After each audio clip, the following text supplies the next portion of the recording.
China Global South Project, 23 November 2023, the potential gains of an Indonesia-China bloc for the CoP28.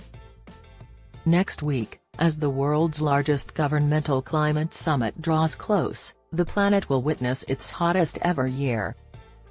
On November 30, Dubai's Conference of the Parties, CoP28, the 28th United Nations Climate Change Conference, will begin. As in past years, one of the most critical discussions focuses on how wealthy nations may provide funding to assist underdeveloped nations in adapting to the fast-changing environment. The issue is that China has made numerous unfulfilled or inadequately funded promises. They are investing without following any economic reasoning.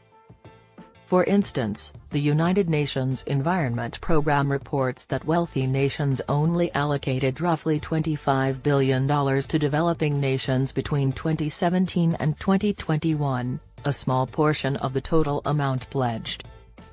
More ambition is required to prevent going in circles. Certain nations, like Kenya and France, are forming blocs to push for worldwide taxes to finance climate action. What if, to advance negotiations, China and Indonesia banded together and created their bloc? Three significant coalitions impacted the 2021 COP26 negotiations: the European Union, the Basic Alliance, and the Umbrella Coalition. Based on past performance, the wealthy nations that make up the Umbrella Bloc, such as the United States, Australia, and Canada, rejected accepting accountability for cutting greenhouse gas (GHG) emissions. Though they pressed for some financial obligations from wealthy nations to assist developing countries in reducing emissions, the EU coalition adopted a similar stance. The developed nations of Brazil, South Africa, India, and China, collectively known as the Basic Alliance, are urged to assume greater responsibility and cut emissions. In keeping with its approach to international diplomacy, Indonesia does not currently belong to any climate bloc.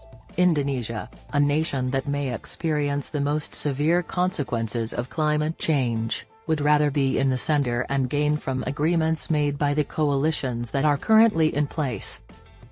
However, COP28 allows Indonesia to step up its game by allying with China, the most potent nation outside the developed country blocs. China has advanced its energy transformation quickly. The country's current installed capacity of solar power plants is more than the rest of the world's combined, according to Global Energy Monitor (GEM). Furthermore, since 2017, China's installed capacity of offshore and onshore wind power plants has doubled. According to GEM, China is expected to generate 1,200 gigawatts of electricity from solar and wind power projects by 2025. Indonesia would align with China's South-South cooperation plan if it approached Beijing about forming an entirely new grouping. The Just Energy Transition Partnership (JETP) program, now dominated by 95% in debt, would benefit from the new bloc's assistance to Indonesia in renegotiating. Indonesia's ability to implement measures for climate adaptation would be hampered by debt. Climate justice advocates argue that reducing greenhouse gas emissions shouldn't come at the expense of the state's ability to fund and implement adaptation. COP28 will include at least 2 of the 4 essential agenda items: accelerating the energy transition and creating a new financial framework to finance climate action, relevant to China and Indonesia. Reducing the adverse social and environmental effects of developing renewable energy sources and closing coal-fired power plants should be the main priorities in hastening the energy transition.